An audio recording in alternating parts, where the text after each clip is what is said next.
A soft wind moved across the open grasslands, touching the tall, glowing blades that shimmered under the evening sky. The world was peaceful here. This planet, once empty and quiet, had become a home for small human settlements. The sky stretched wide and bright, with colors that changed gently as the two moons rose. The grass gave off a faint blue glow at night, making the fields look like waves of starlight laying flat across the land.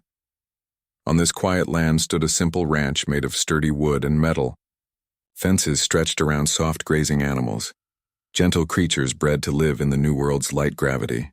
A small windmill turned slowly, powering lights inside the house and pumping water from deep underground. It was a quiet place, almost too quiet sometimes. This ranch belonged to Thomas Hale. Thomas was a tall, calm man who chose his words with care. His hands were strong and rough from work, but his eyes were gentle. Long ago, Thomas had helped the first teams who came to make this world livable.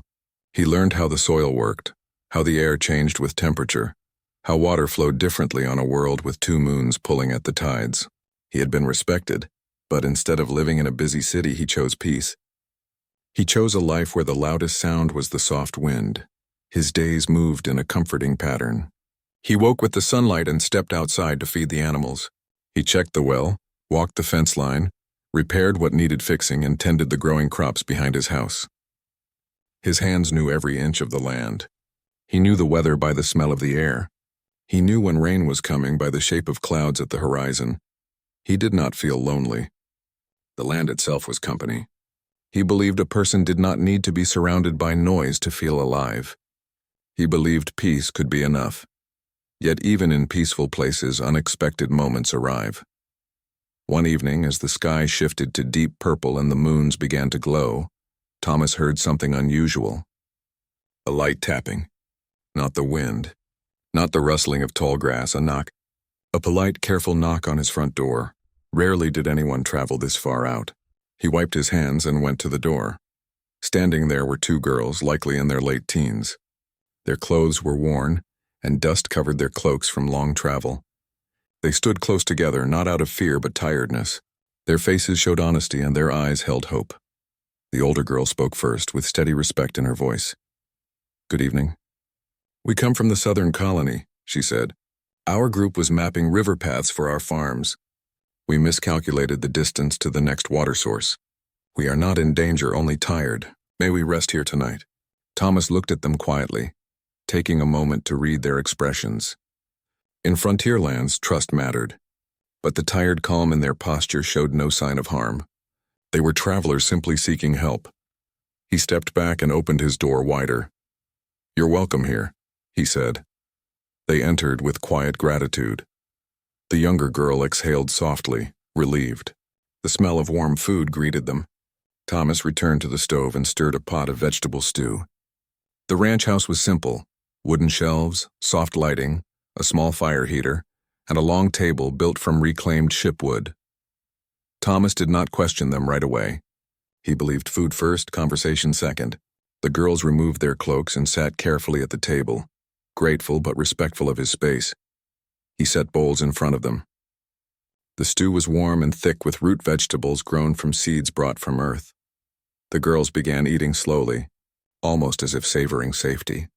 After a few minutes, Thomas sat across from them. "What brought you this far north?" he asked gently. The older girl wiped her hands and answered. "Our colony is new but full of hope," she said. "Families are building houses. Children learn in sunlight. Everyone works together. We were asked to map rivers so farms can grow. The land is kind but unfamiliar. The journey took longer than we expected." Thomas listened without interrupting. The younger girl added, "We did not want to trouble anyone. We thought we could reach the main route before night." Thomas nodded. He understood well.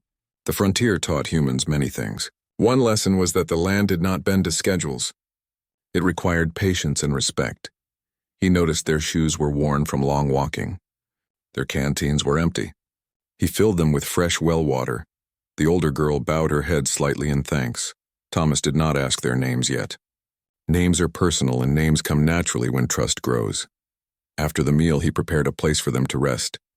He set 2 sleeping mats near the fireplace where it was warmest. The girls lay down, not speaking much, only whispering a soft thank you. The house grew quiet. The fire crackled gently. Outside, the grassy fields shimmered like soft stars across the ground. The moons hung bright and full, watching quietly over the ranch. Thomas sat near the door, looking outside for a moment. He was not troubled. He simply understood that the world, even peaceful, always carried surprises. He remembered his time helping early settlers when everything was new and uncertain. He remembered how humanity had grown strong not by fighting the unknown, but by learning from it. He returned inside and let the quiet settle. The girls slept peacefully. Morning arrived softly, pale golden light spilling across the floorboards. Birds native to the world sang with soft, flute-like tones. Thomas cooked breakfast. The smell woke the girls gently. They sat at the table again, refreshed. The older girl looked thoughtful, almost hesitant before speaking. "Our colony is grateful for all knowledge shared," she said slowly. "We are learning the land, but the crops near our home are not growing well. The soil is rich, but the water systems are not working as we hoped. We fear our harvest may not be strong this season." Thomas rested his hands on the table. This, he understood deeply. Many worlds required new methods. Water needed to flow with the land's natural patterns, not forced into familiar shapes. The trick was to observe, not command. The younger girl spoke softly. "We know you helped early settlements years ago. People speak of your understanding of the land. We do not ask you to stay. We only ask if you could guide us even a little." Thomas did not answer right away. He stood, walked to the door, and looked out at his fields. The wind moved through them like a calm ocean of light. His ranch was stable. The animals grazed peacefully. Nothing here required urgent attention. He remembered something important. A peaceful life is not only for oneself. It is something shared. He turned back to the girls and gave a small nod. "I'll come with you for a time," he said simply. There was no dramatic moment, no grand speech, just quiet understanding. The girls smiled, relief clear on their faces. Thomas packed only what was needed: tools for measuring soil, a water analysis kit, and supplies for travel. He saddled his transport drone, a gentle mechanical creature that walked steadily across long distances. The girls wrapped their cloaks around their shoulders, ready to return home with new hope. Before they left, Thomas took one last look at his ranch. The windmill turned. The grass glowed softly. Everything would still be here when he returned. Then they began the journey. The path toward the southern colony stretched long, but the road felt lighter now. The girls walked with renewed energy, and Thomas walked with quiet purpose. He did not help because he was required to. He helped because this is what humans did when they crossed the stars. They shared knowledge. They supported one another. They grew together. In the wide silence of the glowing plains, three figures moved forward, steady and hopeful, toward a future being built day by day. The morning sun stretched across the plains, painting the grass in soft gold and silver. Thomas Hale led the two girls along the dirt path that wound toward the southern colony. The air was crisp, carrying the faint smell of earth and new growth. Birds sang quietly from low trees, and the distant hills glimmered with dew that reflected both suns of the planet. The girls walked carefully, keeping pace with Thomas, but their steps were lighter than the day before. Hope had returned to them. As they moved, the older girl spoke first. "We are grateful, Thomas. Your kindness is more than we could have hoped for. It is rare to find someone willing to help strangers."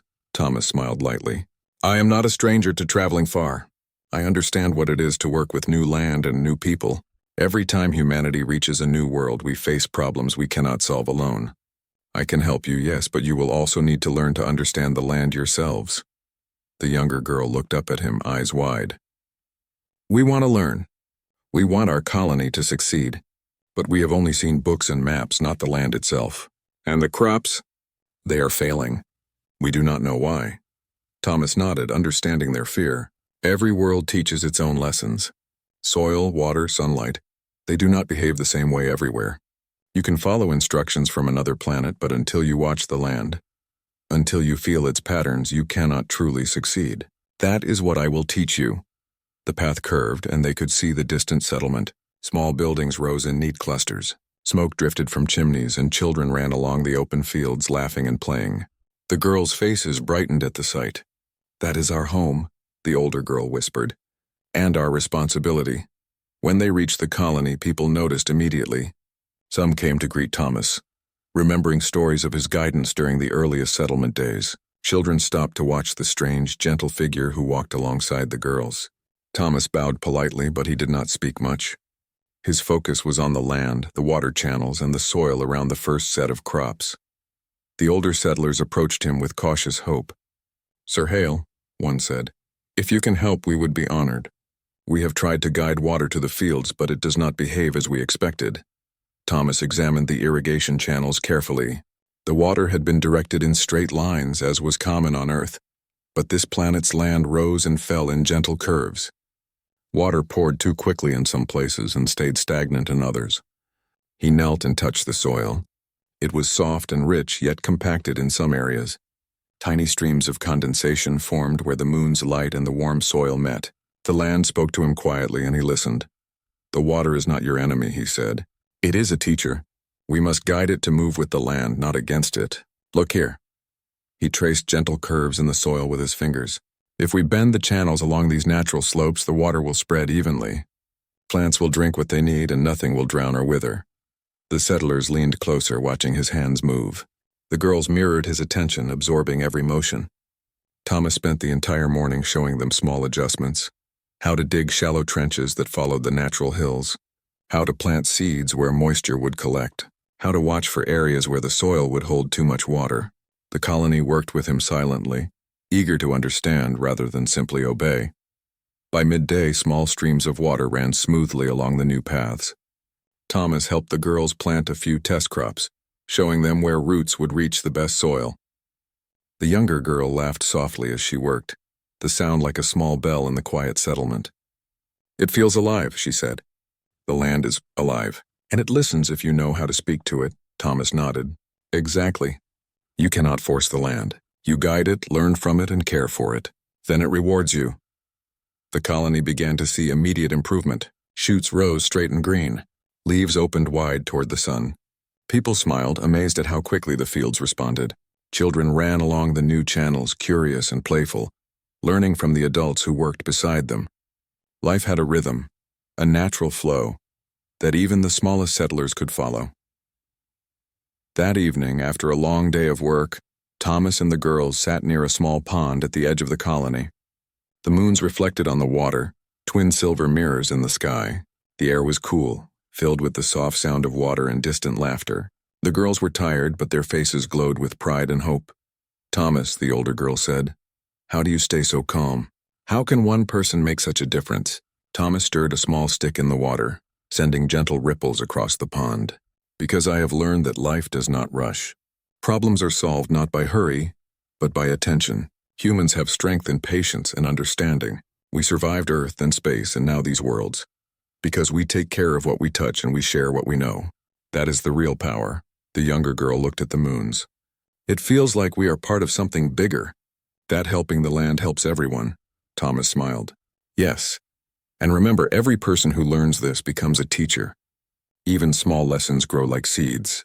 The more we care, the more humanity grows." For the next several days, Thomas stayed with the colony.